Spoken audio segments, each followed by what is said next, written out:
नमस्कार, स्वागत है आपका मेरे चैनल आपकी दीदी ललिता में।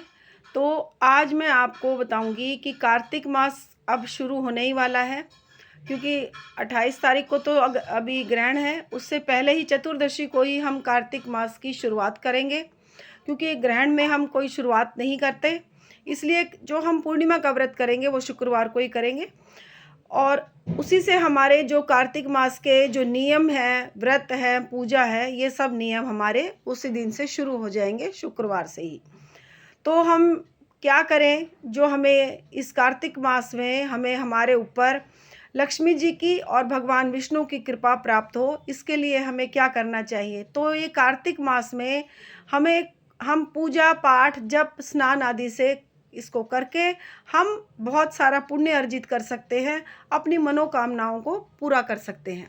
तो किस तरह करेंगे और क्या नियम लेंगे, ये मैं आज आपको बताती हूँ। तो कार्तिक मास में सूर्योदय से पहले उठकर स्नान का बहुत बड़ा नियम है। शास्त्र में जो पहले ज़माने के लोग थे और शास्त्रों के अनुसार अगर हम चलें, तो शास्त्रों में तो ये बताया है कि आप किसी भी जलाशय के पास जाकर या तीर्थ स्थानों पर जाकर आप स्नान करें।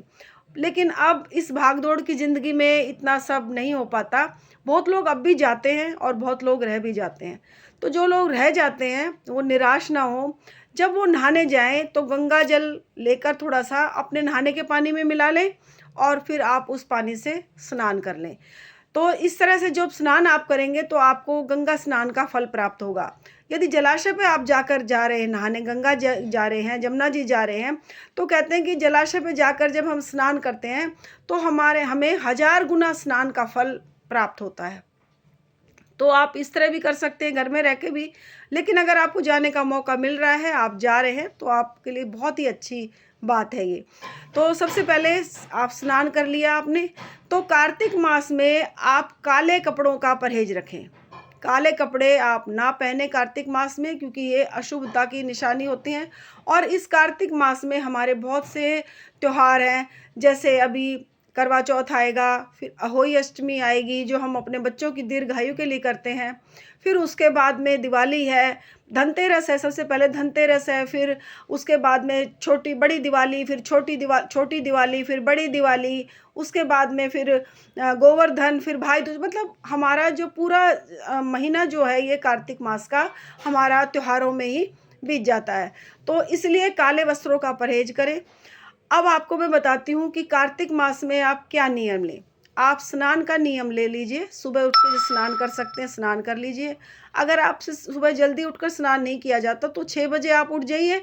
6 बजे उठकर आप स्नान कीजिए। देखिए, अगर आपका स्वास्थ्य अच्छा है और आपको भाई किसी तरह की कोई परेशानी नहीं है, तो आप ठंडे पानी से भी स्नान करना बहुत अच्छा बताया गया है शास्त्रों में।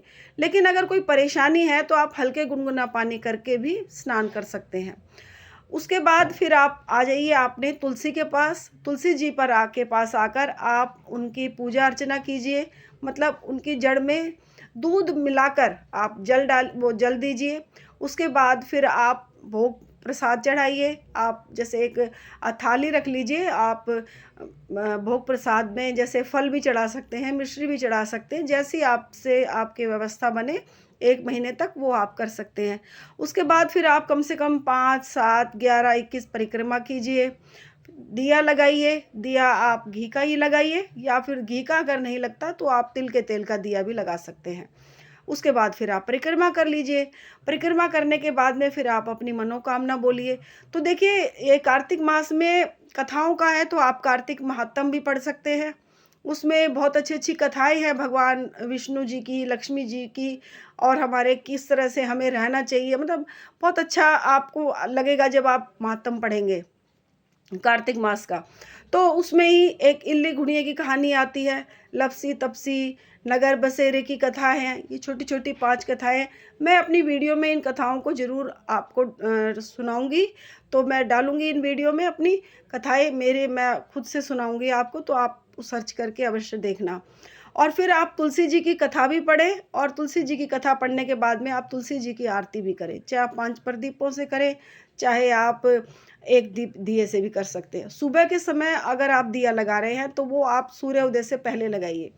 देखिए, दीप दान का कार्तिक मास में बहुत बड़ा महत्व है, और दीपदान आप कब करें? जब अंधेरा हो।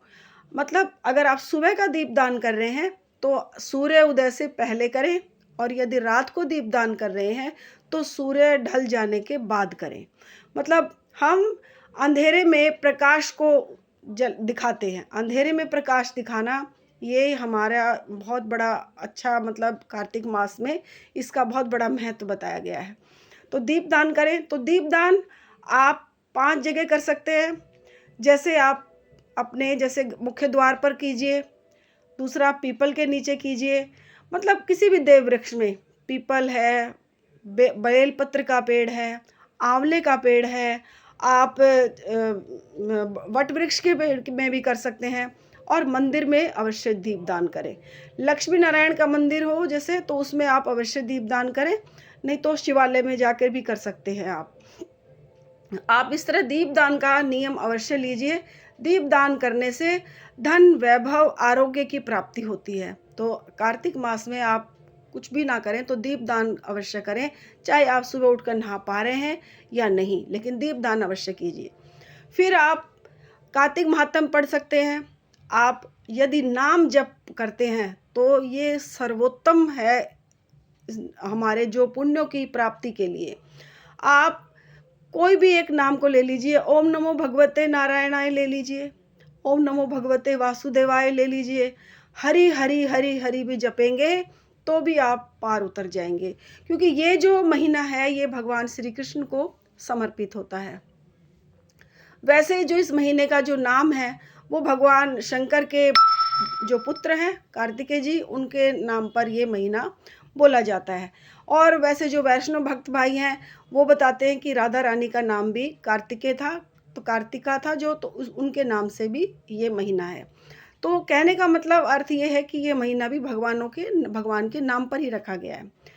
फिर आप जो दामोदर अष्टकम आता है, जो वैष्णव भाई भी पढ़ते हैं, तो आप उस किताब को भी पढ़ सकते हैं, कि वो किताब भी बहुत अच्छी है, और उसको पढ़ने से आपको धन, वैभव, आरोग्य, आपके बहुत कष्टों से आपको मुक्ति भी मिलेगी।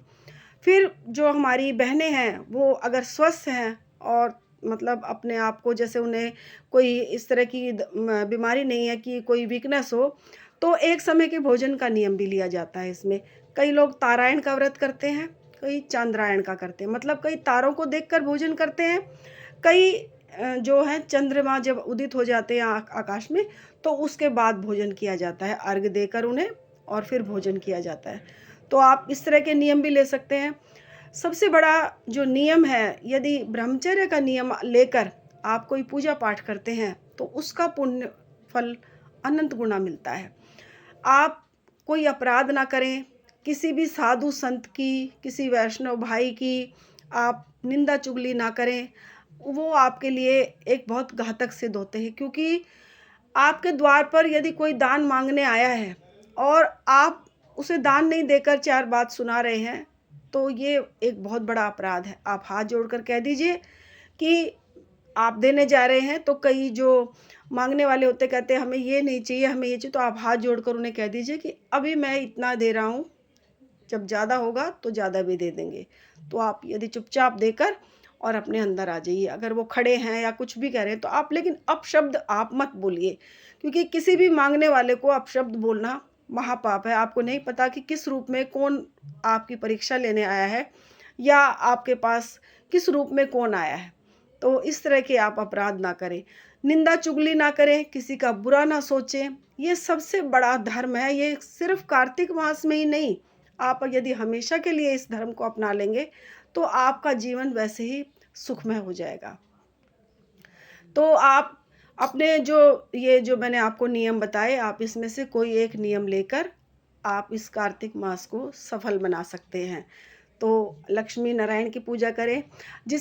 यदि आपने लड्डू गोपाल की सेवा ले रखी है तो बहुत ही बढ़िया है। आप लड्डू गोपाल को जैसे नहलाइए, फिर उन्हें नए नए वस्त्र आभूषण पहनाइए, उन्हें भोग लगाइए, तुलसी दल चढ़ाइए। तो यदि आप इस तरह करेंगे तो बहुत ही बढ़िया आपके लिए रहेगा और पुण्य फल की प्राप्ति होगी। मतलब स्नान का, दान का बहुत बड़ा नियम है। ये बहुत बड़ा फल मिलता है इसका। और यदि कोई इस तरह का कोई आप अगर सामर्थ्यवान हैं और कोई ज़रूरत वाला व्यक्ति है, तो आप यदि वस्त्र से, अन्न से आप उनकी सेवा कर सकते हैं। यदि कोई बीमार है उसको दवाई की सेवा दे सकते हैं। तो ये भी बहुत बड़ी आपके लिए एक बहुत बड़ा मौका है अपने पुण्यों को जागृत करने का।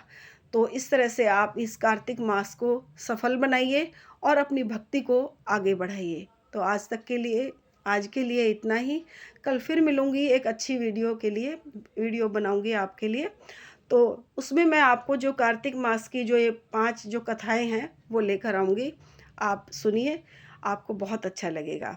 तो नमस्कार, जय माता की, हर हर महादेव।